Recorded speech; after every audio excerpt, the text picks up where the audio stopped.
You're listening to the Nourish Child Podcast, episode number 63. Welcome to the Nourish Child Podcast, a show about childhood nutrition, feeding kids, and dealing with the ups and downs of growing a healthy child. Here's your host, registered dietitian and childhood nutrition expert, Jill Castle. Hey kiddo, what do you want to eat? It's dinner time. What do you want?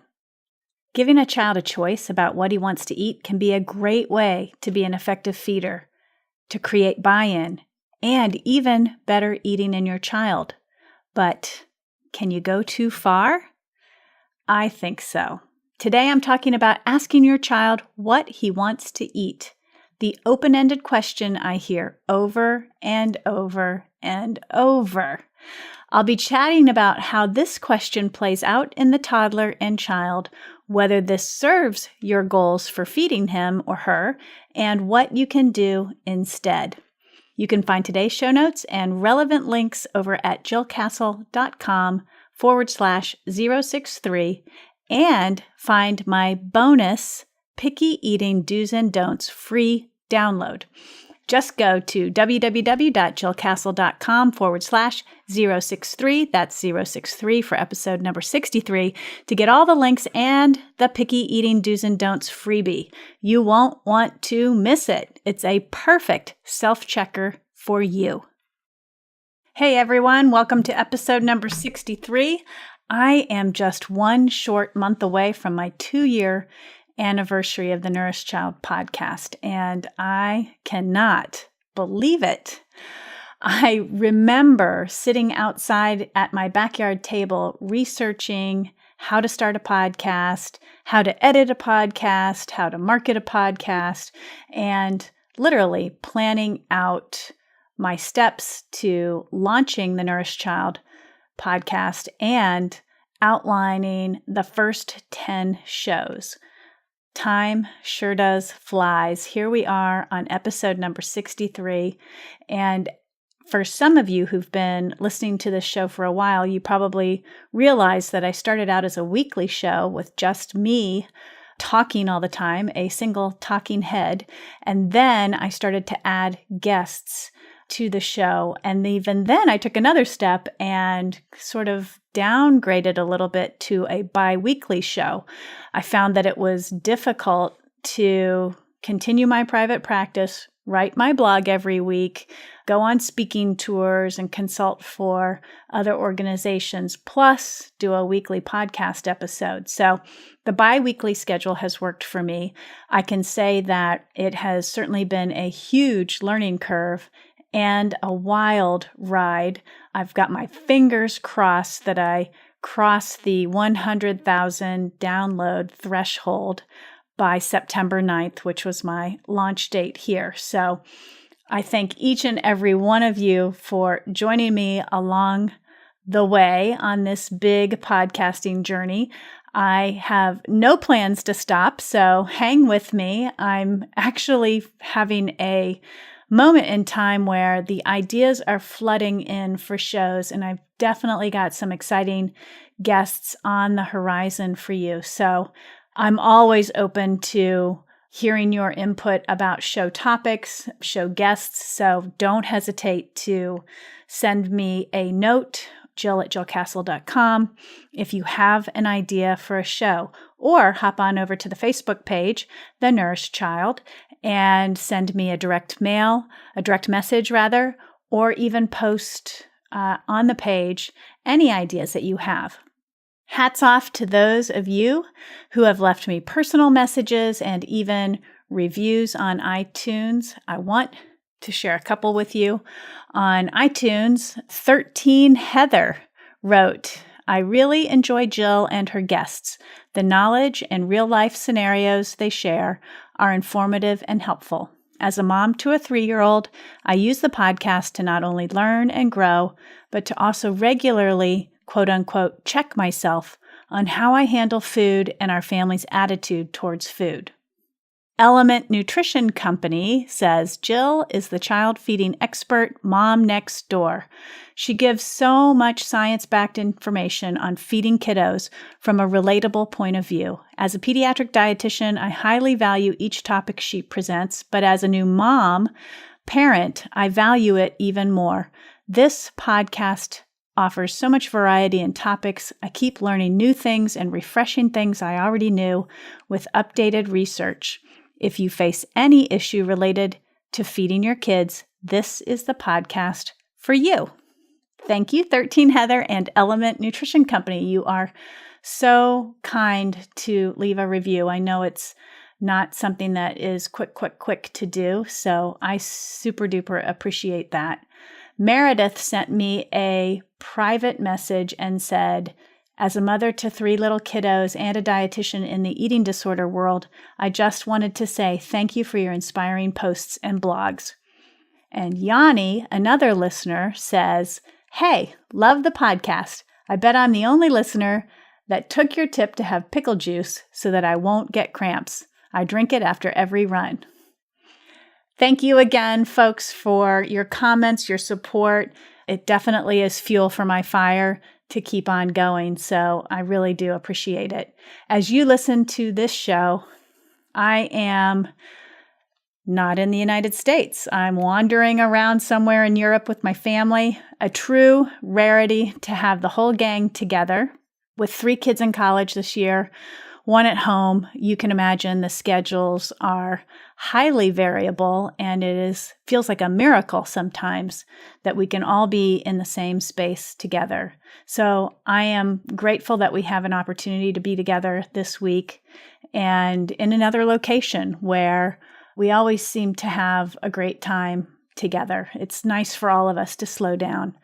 I'm grateful to be able to downgrade my summer so that I can travel, spend time with my kids, and play golf. Some of you probably know I love the game of golf, and every summer I try to carve out some time to devote myself to the game, and I actually have a goal every summer to get a little bit better, to drop my handicap just a little bit. So for the last 3 summers, I've been successful in that goal.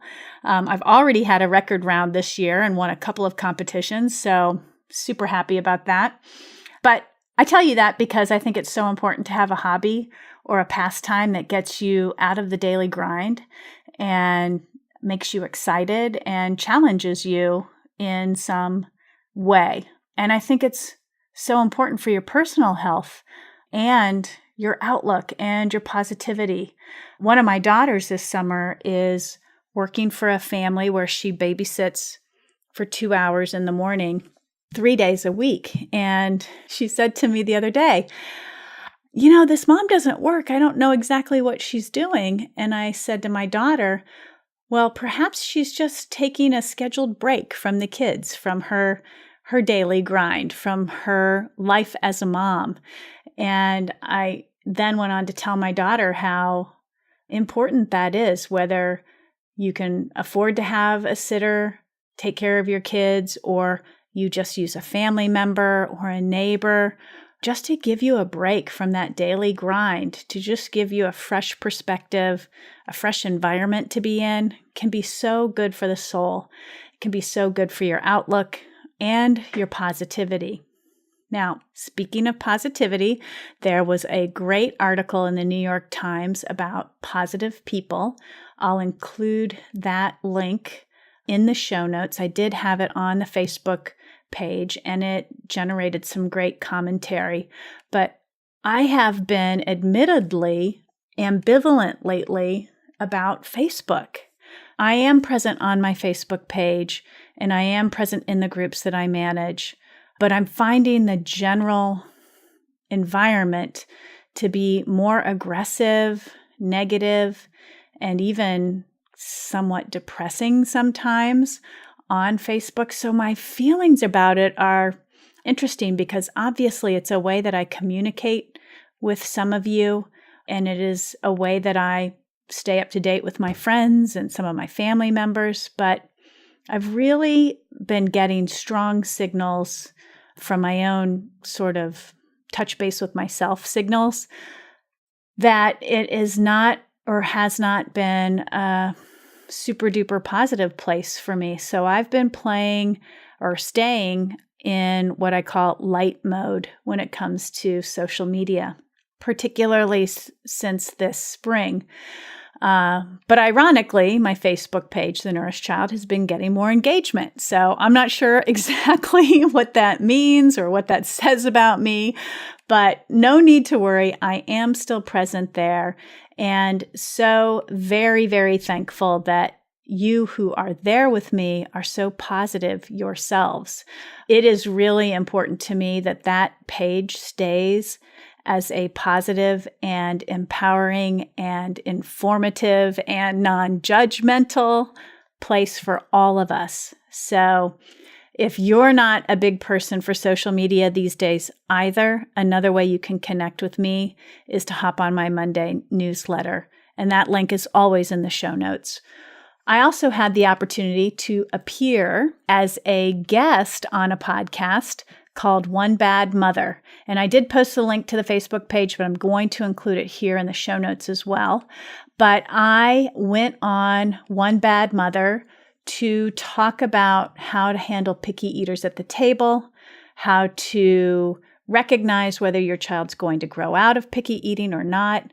And I gave some specific guidance on action steps parents and even everyone in the family can take to make picky eating a little bit easier. Now, if you haven't listened to the show before, Biz and Teresa co-host One Bad Mother, and Biz is the one that laughs a lot, and she's hilarious. Her laugh alone just made me want to laugh through the whole interview. So I invite you to go listen to that. It's a fun show. It is a comedy-based show, so there is quite a bit of laughter, but there's some serious notes as well. Today's episode is brought to you by my new program, the ADHD Diet for Kids. I've compiled the latest nutrition research, my years of experience working with families and children who are navigating ADHD, along with practical tools, tips, and techniques that help children function and grow optimally in one fantastic program that will change the way you nourish and nurture your child for the better. The ADHD Diet for Kids helps you balance food, eliminate food sensitivities, target inadequate nutrients, and feed your child with love and limits so he or she improves in all areas, including attention, behavior, learning, growth, and overall health. I use my hallmark whole child integrated approach using nourishing food, nurturing feeding strategies, and detective-like interventions to correct the most common nutrition challenges kids with ADHD experience. And I've vetted this program with real parents and professionals. If food, eating, and nutrition is a worry, frustration, or obstacle for your child, this is the program that pulls everything you need and want to know about food and feeding kids with ADHD together in one place. To learn more, go to www.jillcastle.com/ADHD. So let's get to the meat and potatoes of this show, and it is, should you ask your child what he wants to eat? I decided to do this episode as an inspiration by some of the responses I received about an article I wrote called The Number One Way to Stop Picky Eating. Don't ask.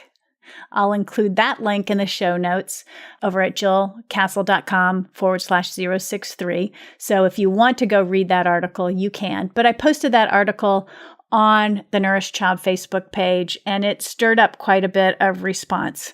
And I want to read some of the comments to you. One comment was, "Great advice. My stepkids were catered to, and it took years to break them from it, but they now eat 90% of what's offered. It was a hard few years." Another comment, "LOL, I wish." Another comment, "Yeah, right." Another comment, "And what if they refuse to eat what you offer? Especially with family-style dinner. My son will hardly eat any of the same things we eat for dinner. Should I let him go hungry?" One other commenter said, I'm a believer in choices with limits. When my kids were younger, I would ask them what they wanted to eat, but I didn't make it an open-ended question. I gave them a choice between 2 or 3 options that I would be happy to give them. Now that they are a little older, I do on occasion ask them open-ended questions, but their response is usually, quote, "What are the choices?" End quote, because that's what they are used to. And the last comment I want to share with you is this comment from somebody on the page that says, "We have a nation of kids who think they control the parents. Parents are so concerned about being friends with their kid that they will allow this behavior. You think our grandparents threw a fit when something other than their favorite food was served? Exactly. I'm not saying you let your kids starve, but if they choose to skip dinner, let them. When they say they are hungry an hour later, be kind in your response, but don't offer snacks." So it was obvious to me that, there are several feelings about this article, which was targeted to the topic we're talking about today. Should you ask your child what they want to eat?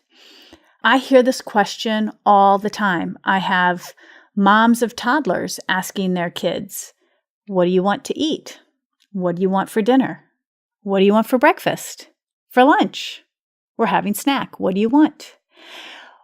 When we ask kids these questions, it's baffling to me, particularly when I see moms of very young toddlers asking the question. I'm going to get into why that is, because I want you to understand how some of these questions can play out over time. But my question for you is, when did we, as parents, decide it was a good idea to let our kids make the main food decisions, or to even make food decisions at all? When we ask our kids, "What do you want to eat?" it can play out in several different ways depending on the age of the child. So let's just talk about the toddler, for example. The toddler has a limited experience with food. So a 2-year-old has about 2 years of experience with food. And if that 2-year-old has had adventurous parents who offer everything under the sun and make it their mission to try lots of different foods, that toddler's going to have a wide and broad experience with lots of different foods. But my feeling is that most toddlers don't have a lot of experience with food.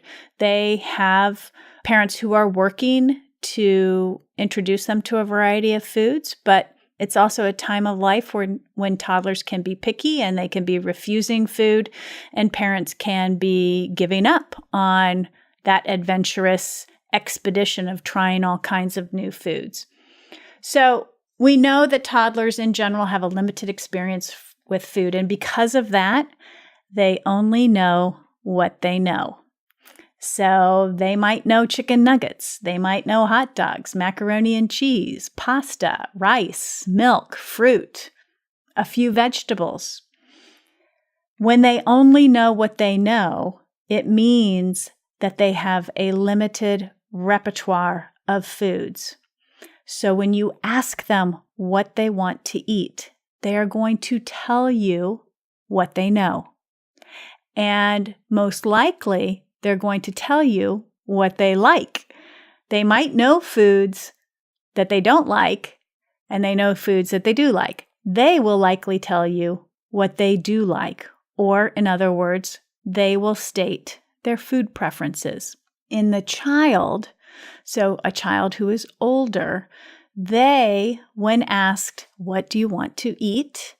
they will state their desire.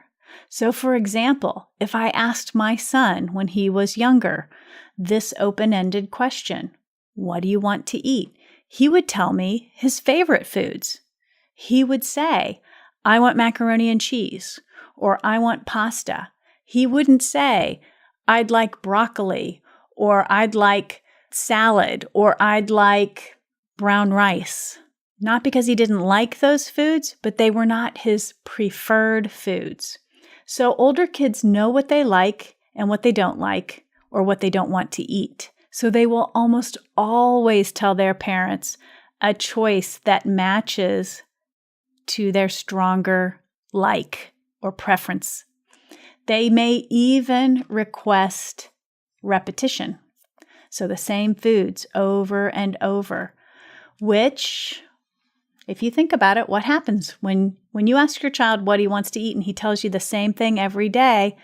It can set up a disagreement between the parent and the child, or it can set up a negotiation, or even pleading from the parent to suggest something different.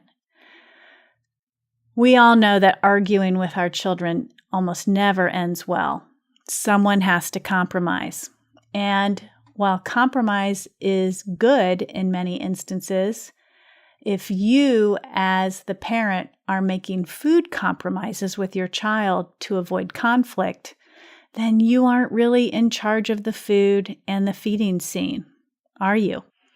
Ultimately, and often more than not, the child ends up calling the shots, which creates an imbalance in the feeding environment. So in a nutshell, 4 potential things happen when you ask your child what they want to eat. So 4 potential nutrition outcomes. Number 1, when you ask your child what they want to eat, you run the risk of falling into food repetition or offering, making, giving, feeding the same old food. And what does that do? It puts your child at risk for boredom. So that's a picky eater alert. I've seen a lot of picky eaters who are just bored with food. They've seen the same old stuff and they start to drop those things out of their diet because they're bored. Even though they're not willingly saying, hey, I want to try something else, they just become bored with their food choices. And it's always hard for parents because they want to hang on to those foods that were always a hit. For example, my child always ate banana. I knew that I could give banana and she would eat it. And then all of a sudden, she just decided she wasn't going to eat banana anymore. And bananas were not part of her diet. And then I didn't know what to offer because she just didn't want to try anything else. So when you fall into repeatedly giving the same foods over and over for breakfast, lunch, dinner, snacks, those foods, they just keep showing up every single week and there's very little variety, you do run the risk of creating a bored child who stops wanting to eat those foods. The second potential thing that can happen when you ask your child, what do you want to eat?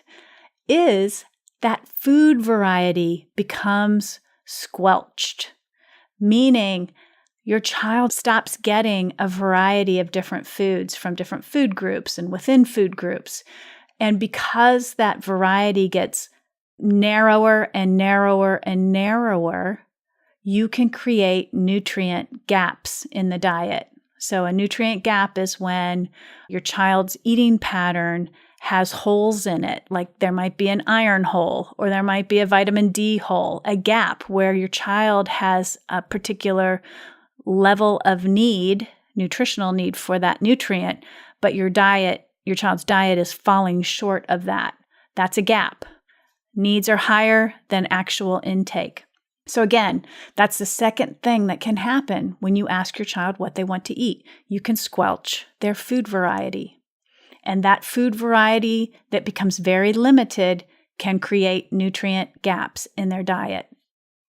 The third potential thing that can happen when you ask your child what they want to eat is that they develop a resistance to trying new food. They become stubborn about their safe foods, their preferred foods, their liked foods, and that's what they want. And they will fight for those foods. So you end up having this negotiation or debate, and in order to keep the peace, you end up caving in to your child's requests. You end up catering to those requests, and you give your child those preferred foods. Again, the more a child gets the foods that they want to have day in and day out, the more they hang on tightly to those foods, and the more resistant they can become to trying new foods or to including different foods into their diet. So, number 1, was you can fall into food repetition and you can risk your child becoming bored with the foods that they eat because they're repetitive. Number 2 was that you can squelch your child's food variety. So again, asking what your child wants to eat can limit his overall variety in his diet and create nutrient gaps. Number 3, you can create a child who is very resistant to trying anything new, who stays stuck or dependent on his safe foods, the foods that he prefers and likes.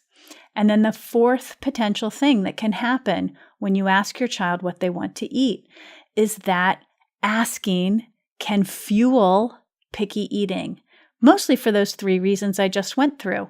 But it can certainly egg on or continue the picky eating of your child.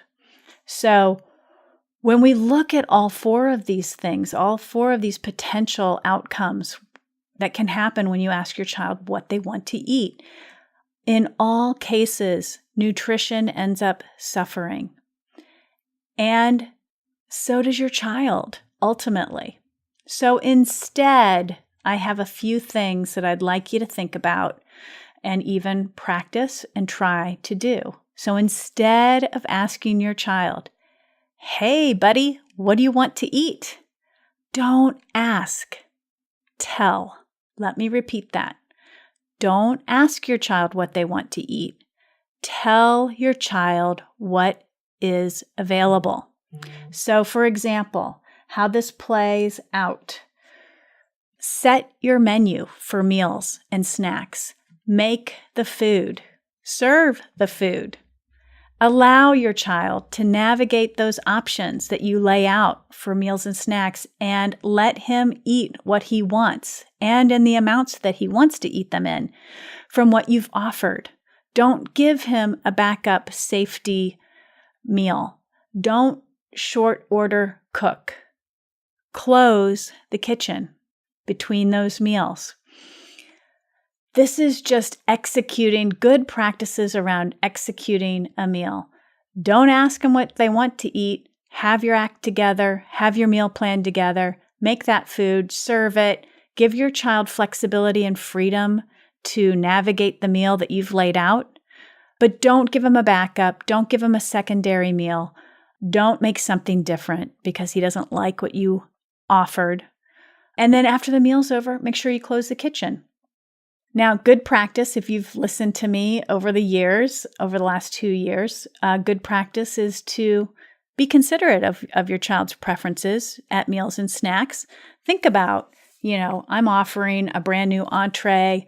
So I'm going to offer a vegetable I know my child likes or a fruit I know my child likes. And I'm going to add maybe some rolls and butter to dinner and a glass of milk. So your child can come to that meal, look at it and say, oh, I have 1 or 2 things here that I like, so I can sit down and enjoy this meal. Now, for more on this topic, you can listen to the Nourished Child podcast episode number 13, that's 013, titled Beat the Short Order Cook Syndrome. Also, episode number 53 is an episode devoted to meal planning tips to help you plan your meals more efficiently and easier. And then the 3rd episode that relates to this is just a very recent one called Feeding Rules That Help Kids Eat Better. And that really covers that whole idea of closing the kitchen after meals and snacks. So I invite you to scroll back and listen to those episodes if you want to learn more. But essentially, that first thing to do, instead of asking your child what he wants to eat, is to don't ask him that, but tell him what is offered, what the menu is. The second thing I want you to do is use food choice or choice to your advantage. Give a little power to your little one. Let them or him have a say. It creates empowerment and buy-in for your child. So in other words, your child is more likely to eat something they choose rather than something you mandated that they eat. So for example, you can ask your toddler, would you like applesauce or a banana? You can ask your child, would you like ham or would you like turkey for lunch? Would you like pasta or would you like crackers? So keeping it really simple and keeping it to 2 choices or even 3 options for the older child keeps it really simple. It makes it easier on you to keep your menu and your meal plan sort of in control and aligned with what you want to be making and offering your child. But it also gives your child just a really easy decision to make. It's either this or it's that. And there's not a lot of discussion. It's like, this is what's on the menu, buddy. It's applesauce or it's banana, but you can choose which one you want. For older kids, you can offer 3 options because cognitively their brain can handle that decision-making skill of looking at 3 different options. And you can be the judge with your child. You know what your child can handle in terms of whether they're overwhelmed with too many options or whether they can handle 3 options or they need 2 options. My rule of thumb with my own children, I try to just keep it really simple. It was simple for them, simple for me. And sometimes I'd say, do you want raspberries or do you want strawberries? And they'd say, well, I really want blueberries. And if I had them, I was like, okay, well, we can do blueberries today. That's not a big deal. So you need to use your judgment too when you're doing this. It's not a hard and fast rule, and it's not like a hardo, strict thing that you have to execute, but use your judgment. But when you sit there and you say, what would you like? It's like, woo, this wide open, well, I want Skittles and I want a popsicle and I want popcorn. It's like you've left yourself wide open for that answer. So what I'm trying to help you do is to really scale it down so it's easy for everyone. The third thing I want you to do, instead of asking your child what he or she wants to eat, is to remember that schedule and structure are your friends. If your child doesn't eat what you've offered at mealtime or at snack time, remember, he'll have another opportunity to eat later. This is why the schedule and the structure around meals and snacks I talk about so much works like a charm. Meals and snacks are opportunities to eat. They are not have-to times to eat. So creating these frequent opportunities throughout the day for your child to eat either a meal or a snack allows your child to navigate food, the food that you've laid out and offered, and it allows your child to understand his own appetite and to then self-regulate his own eating, which quite frankly should be a goal for all of us, because who's going to regulate that teenager? We need to be teaching our children how to self-regulate their own eating so they can do that when they're grown-ups and when they're out of the house. And I can tell you, helping your child understand his own hunger and fullness and appetite cues and allowing him and supporting him in his ability to regulate his own eating is a gift. If you can do that in the child age years, it is a gift because that is a skill your child will learn early on and will be able to use his whole life. If you think you're going to be the person who's going to regulate your teenager's eating, if you think you can do that, I'm going to tell you here and now, you're going to drive yourself crazy because you can't regulate a teenager's eating. I know I've gone through 3 teenagers. Or I have 4, well, let's see, I have 2 that were teenagers and now are young adults and 2 that are teenagers. And I, even as, a professional in this industry, I have very little control over what my children eat anymore. The only thing I have control over is what I bring into my home and what I make for meals. And I still use the structure and the schedule and the closed kitchen and all those things I teach you. But I don't control what they put in their mouth, and I don't control what they choose when they're not at home. So you won't be able to control those things either. So use schedule and use structure when feeding your children. It is such a great anchor to positive feeding. The last thing I want you to do instead is what I call bless and release. I teach my clients in my private practices all the time, and they love it. I'm like their voice in their head. Bless and release. Pat yourself on the back for doing your job, which is to set that menu, prepare the food, serve it, have a positive environment at the meal table, close the kitchen afterwards. And remember, your child decides what and how much he will eat. That's his right. It's not your job to get your child to eat. So once you've done your job, bless and release. Let the chips fall. Let the consequences happen. Let your child figure it out. Okay, there you have it. Let me know your thoughts about this episode over in the comments at jillcastle.com/063 or on the Nourished Child Facebook page. As a reminder, the best and most helpful way you can help the Nourished Child podcast grow and reach other parents is to subscribe to the show on iTunes or Android. That's it. Go to the podcast app on your iPhone, click the search icon, and type in The Nourished Child.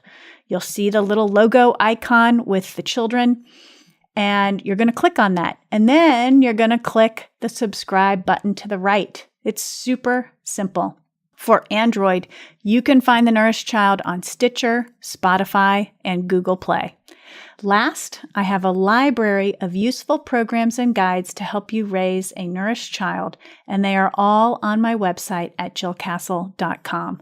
Head over to find online learning programs, ebooks, and guides, podcast episodes, free articles, and free printables, all geared to help you nourish and nurture your child inside and out. I'm always so happy you joined me on the show today. I know you are helping your child just by listening. Whether you've been asking your child what he wants to eat or not, know that you can always step forward in another direction.